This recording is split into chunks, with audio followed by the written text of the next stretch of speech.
बढ़िया, बहुत बढ़िया। अच्छा कितने लोग थक गए? कोई नहीं सर, कोई नहीं थका। तो लोग बोलते हैं सभी लोग थक गए, सोने वाने का अरेंजमेंट करें। Yes sir.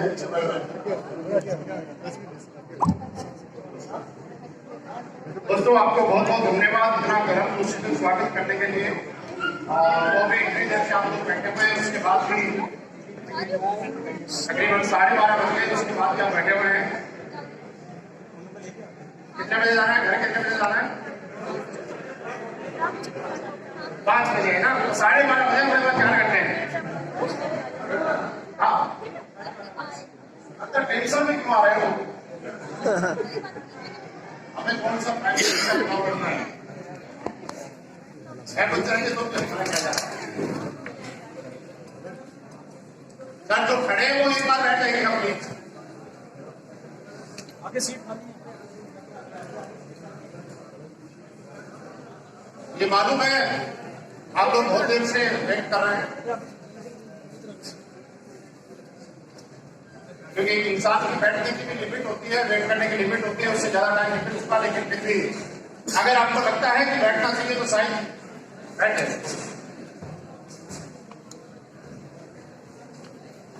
मैं आश्वस्त हो जाऊं कि सारे लोग बैठ गए।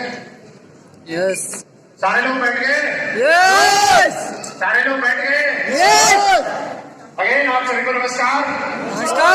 तो नहीं बोले उनको भी नमस्कार। क्या बोलते हैं आपके यहाँ बोलते हैं नमस्कार? क्या बोलते हैं?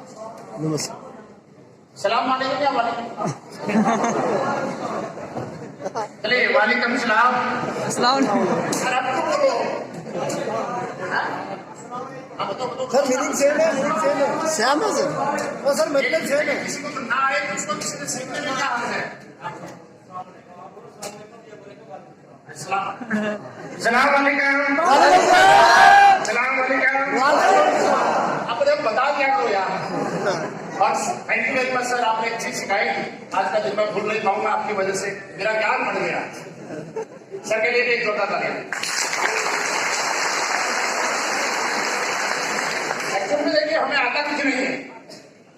हम जहां भी जाते हैं कोई अच्छे लोग ज्ञानी लोग मिल जाते हैं, वो 1-2 बात सिखा देते हैं। तो लोगों के पास थोड़ी थोड़ी चीजें होती है, हम जगह सारी जगह से एक चीज सीख के आ जाते हैं। अब ज्यादा जगह जाते हैं तो एक जुटते हमारे पास इतनी सारी चीजें हो जाती है और कुछ भी नहीं है हमारे। दोस्तों आपको धन्यवाद मैं किन शब्दों में करूं? आपने बाहर से इतना जबरदस्त तरीके से स्वागत किया।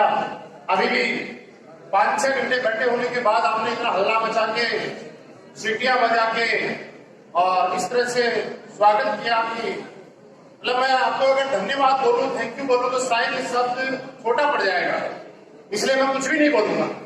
बस आप मेरी भावनाओं को समझ जाइए मैं क्या बोलना चाह रहा हूं। मुंह से नहीं बोलूंगा क्योंकि वो बात छोटी हो जाएगी। और एक सबसे बड़ी बात कि आप सभी लोगों को, आपके सारे लीडर्स को, सीनियर लीडर्स को मैं बहुत बहुत धन्यवाद देना चाहूंगा। मैं आप सभी का एहसानमंद हूं, ये बोलूं कि आपका कर्जदार हूं कि आप लोगों की वजह से मुझे राजौरी की धरती के ऊपर आने का मौका मिला। आज तकरीबन 10 साल के बाद मैं दोबारा से राजौरी की धरती पर आया।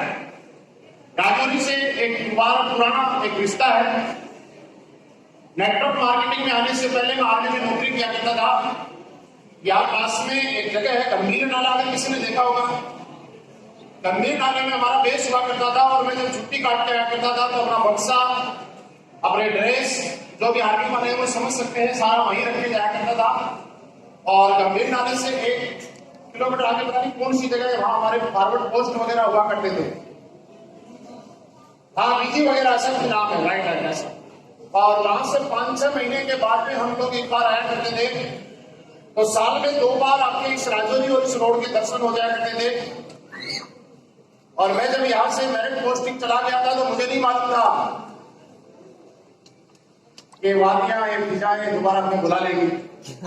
लेकिन आप लोगों ने कुछ ऐसा किया कि आज दोबारा से मुझे आने को मजबूर क्या हो गया मेरे लिए, जितनी इच्छा थी। आज सारे लोगों ने मेरी मन की इच्छा पूरी कर दी, मनोकामना पूरी कर दी। उसके लिए आप सबका बहुत बहुत धन्यवाद। थैंक यू वेरी मच, बहुत बहुत धन्यवाद।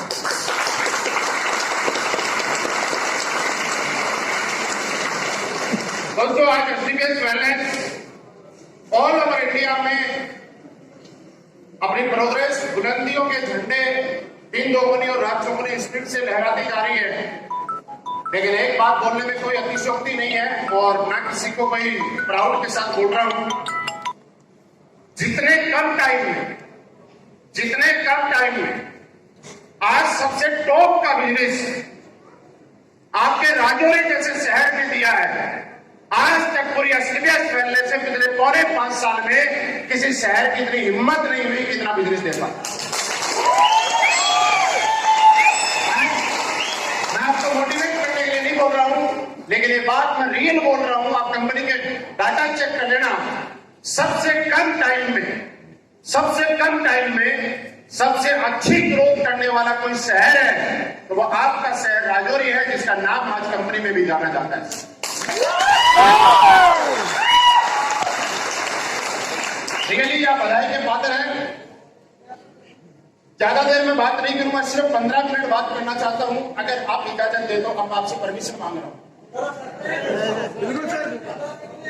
नहीं, 1 घंटे की जरूरत नहीं है। बोलते समझदार को इशारा ही करके होता है। 15 मिनट दे सकते हैं? तो मेरी छोटी सी एक रिक्वेस्ट है, देखिए आपको अगर कोई बहुत ही जरूरी काम है तो आप उसके जा सकते हैं, कोई दिक्कत नहीं है। मैं बिल्कुल भी नाराज नहीं हूँ, कोई प्रॉब्लम नहीं है। लेकिन अगर कोई बहुत ज्यादा जरूरी काम नहीं है तो प्लीज 15 मिनट तक बीच में ना। उम्मीद करूं कि ऐसा ही होगा। जरूरी है तो जा सकते हैं, मैंने ये नहीं बोला कि आप जाऊंगा। लेकिन अगर आपको लगता है कि आप बैठे हैं क्योंकि कारण एक है, मैं अपने आप को डिस्टर्ब करूं ये मेरा अधिकार है, लेकिन मेरी वजह से मेरा पड़ोसी डिस्टर्ब हो ये मेरा अधिकार नहीं। आपका पड़ोसी आपकी वजह से डिस्टर्ब हो रहा है, ये थोड़ा सा गलत हो रहा है, राइट? यस। दोस्तों अपने बारे में थोड़ा सा बताना चाहूंगा। बराबर मैं राजस्थान का रहने वाला हूं। अभी वैसे राजस्थान में नहीं रहता हूं। नेटवर्क मार्केटिंग इस बिजनेस की बात करें तो दूर दूर का रिश्ता नहीं है हमारा बिजनेस से, क्योंकि हम सारे लोग तकरीबन एक ही प्रकार के फैमिली से रहने वाले हैं। कोई टाटा बिरला के खानदान से होता तो शायद यहाँ पे स्कूल में नहीं बैठा हूं, राइट?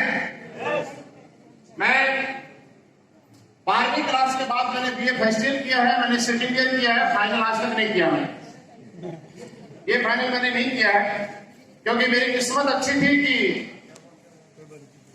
बीए सेकंड ईयर करने के बाद मेरे पापा ने जैसलमेर में एक भर्ती थी और आर्मी की भर्ती में देखने चला गया। मेरे पापा ने किसी भर्ती के एजेंट से बात की और उसको पैसे वैसे दे दिए। ये बात मुझे बहुत दिनों बाद में पता चली और मैं सब जगह सेलेक्ट होता जा रहा। मेरे साथ में जो लोग थे उनमें से बहुत सारे लोग थे जो फेल हो गए और मुझे बड़ा इनको आया कि यार मैं तो बहुत ज्यादा टैलेंटेड आदमी हूँ, ये सारी चीजों में मैं फटाफट सेलेक्ट होता जा रहा हूँ। जब 2 महीने बाद रिजल्ट वगैरह आया तो बाद में पता चला कि आप तो सेलेक्ट हो रहा हूँ, मैं मेरे दम पे नहीं हो रहा, तो सेलेक्ट हो रहा हूँ मेरे पापा ने एजेंट्स को 65,000 रुपए दिए थे, उसके दम पे हो रहा हूँ। तो ये बात मैं भर्ती हो गया, जॉब सेंटर में मैं था और उसके बाद में बीए फाइनल मैंने आज तक नहीं किया। उसका कारण ये था कि बहुत सारे लोगों ने मुझे समझाया कि भैया बीए फाइनल कर लो, आपको भी समझाते होंगे क्योंकि डिग्री अगर हो जाती है तो काम आ जाती है, ये सब लोग। और आप जानते हैं कि बीए फर्स्ट ईयर और सेकंड ईयर करने के बाद अगर 3 साल तक आप बीए फाइनल का एग्जाम देते हैं तो आपकी डिग्री मान्य होती है, नहीं तो दोबारा से फर्स्ट ईयर से करना पड़ता है। सही होता है ना? आज तक जो भी स्टूडेंट क्लास में जाते हैं, बहुत सारे लोगों ने समझाया, बहुत सारे लोगों ने कन्विंस किया, लेकिन मुझे आज तक समझ में नहीं आया कि बीए फाइनल की डिग्री लेने का फायदा क्या है। वैसे देखिए मेरी बात उल्टा मत दीजिए, पढ़ाई लिखाई करना बहुत अच्छी बात है, बहुत अच्छे नंबर लाना और अच्छी बात है, क्योंकि पढ़ाई लिखाई कभी किसी की बांटी नहीं जा सकती, वो आपकी प्रोग्रेस में एक बहुत बड़ा योगदान देती है। लेकिन मैंने नहीं की और जब मुझे लोग समझाते थे मैं एक ही बात बोलता था, यार बताओ डिग्री लेने के बाद पढ़ाई करने के बाद क्या होता है? बोला अच्छी नौकरी लग जाती है। तो मैंने बोला यार मेरी नौकरी तो ऑलरेडी लग गई, अब मुझे जरूरत क्या है? तो मैंने नहीं किया। बिजनेस से अपना दूर दूर का रिश्ता था। 3 साल में राजौरी के अंदर आपकी घंटी नाले से उधर बिजली वगैरह है उधर रहा हूं और यहां से जब मैं गया उसके बाद सहयोग से मेरी लाइफ में, क्योंकि लाइफ में एक चीज मैं बताऊं कि यहाँ पे कोई पहली बार आया है कि कोई नहीं देखा। मैडम आपको किसने बुलाया? इन्होंने बुलाया, राइट? अच्छा, आपको लगता है कि इन्होंने बुलाया? लगता है यही गलती है। अब बुरा मत मानना, क्यों? देखिए, ऐसा आपने सुना होगा कि ऊपर वाले की मर्जी के बगैर एक पत्ता नहीं हिलता। जैसा लो, जब तक वो अल्लाह, वो गॉड, वो वाहिगुरु चाहता नहीं, उसकी मर्जी के बगैर आज तक ना पत्ता हिला है, ना हिलता हो, ना हिलेगा। जैसे लो, आपको कि इन्होंने बुलाया ऐसा आपको लगता है, लेकिन इन्होंने आपको बुलाया ये सिर्फ माध्यम है। बुलाया तो ऊपर वाले ने, मर्जी उसकी है। ऐसा भी तो हो सकता है आप किसी को बुलाते हैं और बुलाने के बाद अचानक उसके घर में कोई हादसा हो जाता है और वो आदमी आधे रास्ते में आया हुआ वापस जाता है कि नहीं जाता? कई बार ऐसा होता है, खाना खाने जाते हैं, शादी के अंदर रसगुल्ले खाने का मन है, रसगुल्ले खाने वाले ही होते हैं। घर से किसी का फोन आ रहा है, अजी सुनते हो बच्चे को चोट लग गई, आप रसगुल्ला खाते हैं, बच्चे को लेकर हॉस्पिटल में जाते हैं। बताइए मुझे, मैं चाहता हूं रसगुल्ला खाऊं और रसगुल्ला भी चाहता है मेरे पेट में जाए। हम दोनों तड़प रहे हैं एक दूसरे के लिए, लेकिन कोई और चाहता है कि वो रसगुल्ला आपके मुंह में लगे। आप ये मानिए कि हमें बुलाने वाले ने हमें नहीं बुलाया, ऊपर वाले ने, उस अल्लाह ने उस बुलाने वाले को एक दूत बना के भेजा है। अरे बुलाने वाला तो कोई और है, तो यहाँ उठा के रखने वाला भी कोई और है। ये बात बिल्कुल। आपको लगता है कि हम लोगों ने इंडी के पीछे होल भरा हुआ था, इधर होल भरा हुआ था, कुछ लोग कम हुए, कुछ सीट खाली हुई, ऐसा लगता है? क्या लगता है वो लोग चले गए? आपको लगता है वो लोग चले गए? नहीं, ना लोगों की आने की हिम्मत है, ना लोगों की जाने की हिम्मत है। किसी और ने बोला बेटा तेरा टाइम इतना ही है, यार मर्जी उसकी है, हमारी मर्जी चलती नहीं है। ऐसा तो हमें तो एक आदमी में तो झूठा ईगो होता है कि मैंने ये कर दिया, मैं यहां हूं। नहीं, हमारी मर्जी इतनी सी भी नहीं चलती है जब तक वो नहीं चाहता। सब कुछ उसके ऊपर है। और उसने मुझे मौका दिया, भारत चैनल इंडस्ट्री में आया और यहाँ पे बहुत सारे नए लोग हैं। मैं आपको एक चीज बताना चाहता हूँ कि दुनिया में देखिए बार बार बात होगी 9 लाख रुपए की, 2 करोड़ रुपए की, 30 लाख रुपए की, 40 लाख रुपए की, कोई 7 लाख कमाए, किसी ने 50 लाख कमाए। तो जितने भी हमारे भाई बहन नए आए हैं, पहली बार आ गए हैं, उनको ऐसा लग रहा होगा यार क्या ये पैसों की बात कर रहे हैं। जैसे लोग, ये बात सच है कि दुनिया में पैसा कुछ भी नहीं, लेकिन ये बात भी सही है कि पैसा सब कुछ नहीं है, लेकिन खुदा कसम पैसे के बगैर भी कुछ नहीं। आपने सही बात सुना होगा ना, कई बार पहले सुना होगा कि नहीं सुना होगा? दोस्त, हम लोग पैसे कमाने की बात नहीं कर रहे। मैं आपसे एक सवाल करना चाहता हूँ, क्या सारे लोग पैसा कमाना चाहते हैं? नहीं, गलत। पैसा कमाना नहीं चाहते। अगर हम पैसा ही कमाना चाहते हैं तो हम गलत काम करके भी पैसा कमा सकते, कोई 2 नंबर का काम करके भी पैसा कमा सकते, अपना नाम खराब करके भी पैसा कमा सकते हैं। आप हो चाहे मैं हूं, यहाँ पे हम लोग इसलिए बैठे हैं कि हम लोग कामयाब होना चाहते हैं, हम लोग सक्सेस होना चाहते हैं। पैसा कमाना कामयाबी नहीं है। पैसा कमाना और कामयाब होना, सक्सेस होना तो अलग अलग चीजें हैं। पैसे को सक्सेस नहीं बोला जाता है, कामयाबी नहीं बोला जाता है। अगर हमारा मकसद सिर्फ पैसा कमाना होता तो कोई गलत काम करके कमाते, लेकिन आप लोगों ने ये काम नहीं किया, ना मैंने किया। मतलब हम पैसा तो कमाना चाहते हैं, लेकिन गलत काम करके नहीं, कोई ऐसा काम करके कि अगर मैं किसी के सामने खड़ा हूं तो नजर झुका के नहीं, नजर मिला के बात कर सकूं। मेरे माँ बाप अगर कहीं बाहर निकले तो उनको कोई आदमी ये ना बोले कि तुम्हारा बेटा गलत काम करता है और हमारी वजह से उनकी नजर झुक जाए। ऐसा हम लोग नहीं चाहते। जैसे लोग, यही चीज मैं दिखाना चाहता हूं कि हम लोग क्या काम करते हैं।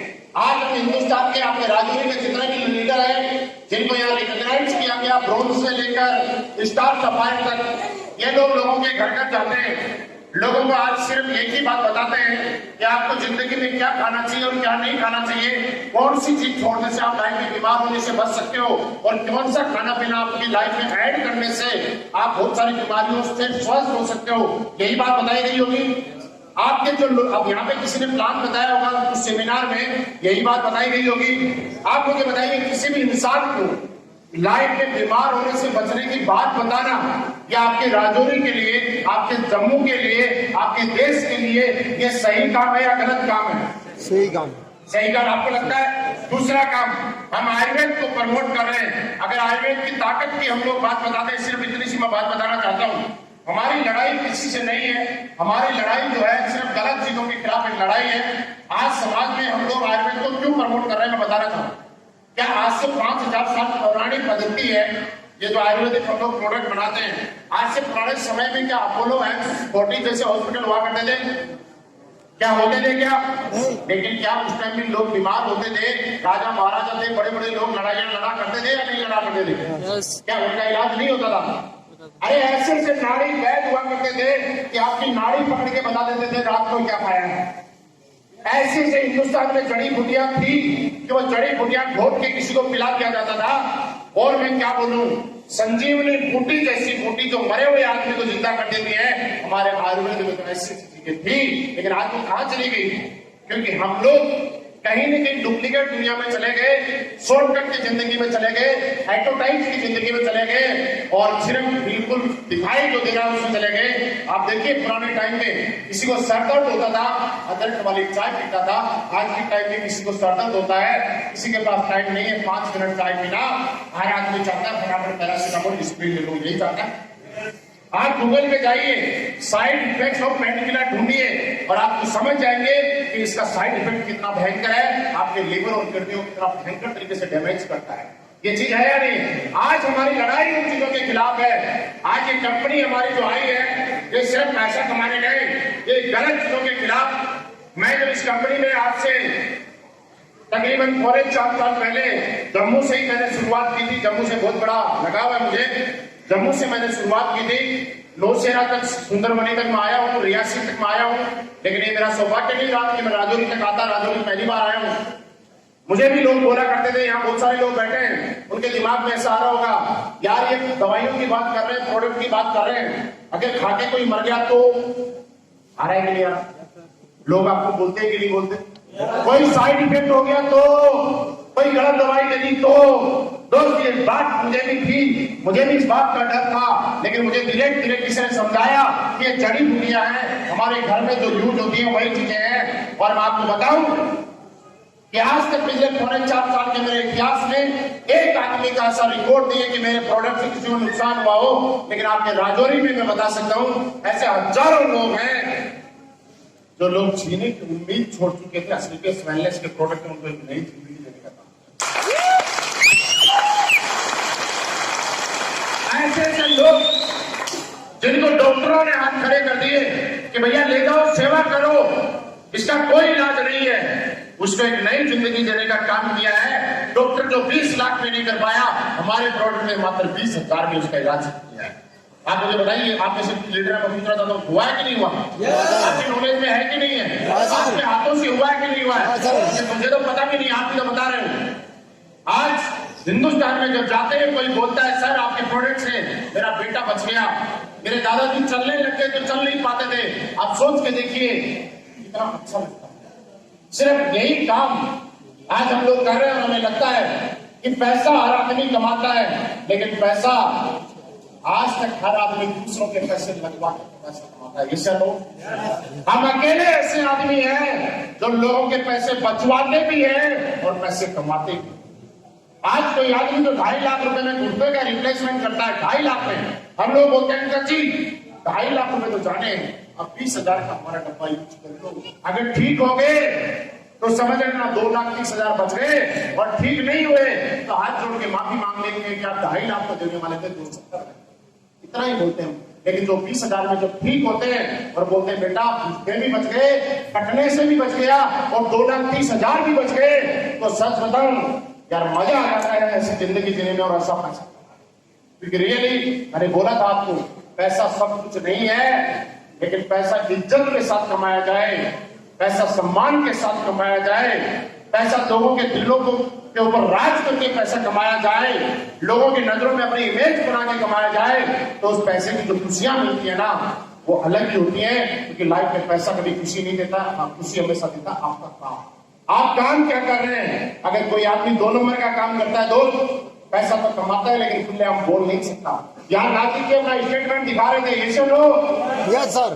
क्या 2 नंबर का काम करने वाला अपना स्टेटमेंट दिखा सकता है? नो, दिखा सकता है? नहीं सर।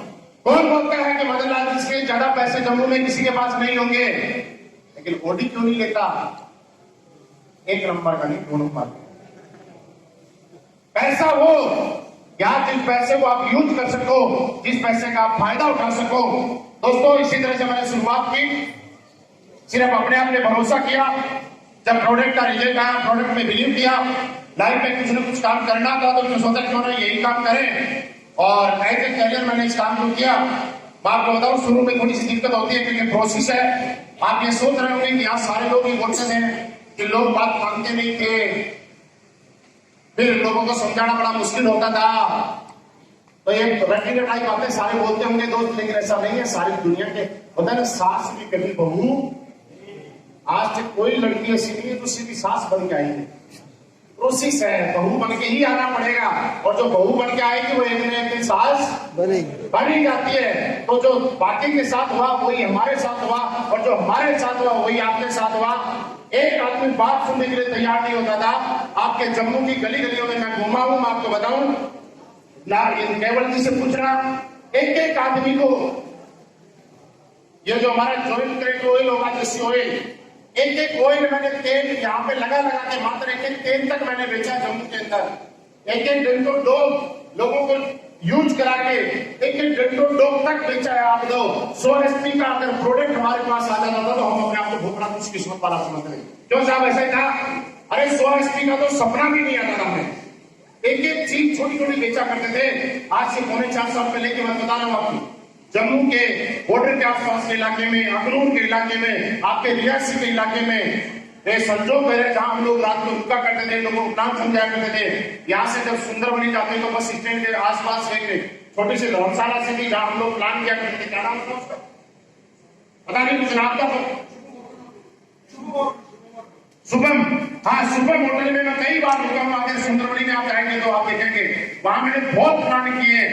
वहां पे जो बस स्टैंड है सुंदरबनी का, वहां बाहर ढांचे लगे हुए हैं। वहां शाम के अंदर मैं खाना खाने के लिए आया करता था, और इस तरह से बहुत सारे प्लान किए मतलब। लेकिन धीरे धीरे लोगों ने साथ देना शुरू किया। एक विश्वास था, एक उम्मीद थी कि अगर मेरे घर में प्रोडक्ट का रिजल्ट आता है तो किसी और के घर में भी आएगा। मेरे घर में प्रोडक्ट की जरूरत है तो हर हिंदुस्तानी को प्रोडक्ट की जरूरत है, और मेरे को पैसा चाहिए तो इनको भी पैसा चाहिए, और जो इस गेट से बाहर है उनको भी पैसा चाहिए कि नहीं चाहिए? दोस्तों, कारवां बनता गया, बनता गया, बनता गया। मेरी 1000 की टीम बनी, 5000 की टीम बनी, 10,000 की बनी, 20,000 की बनी, 50,000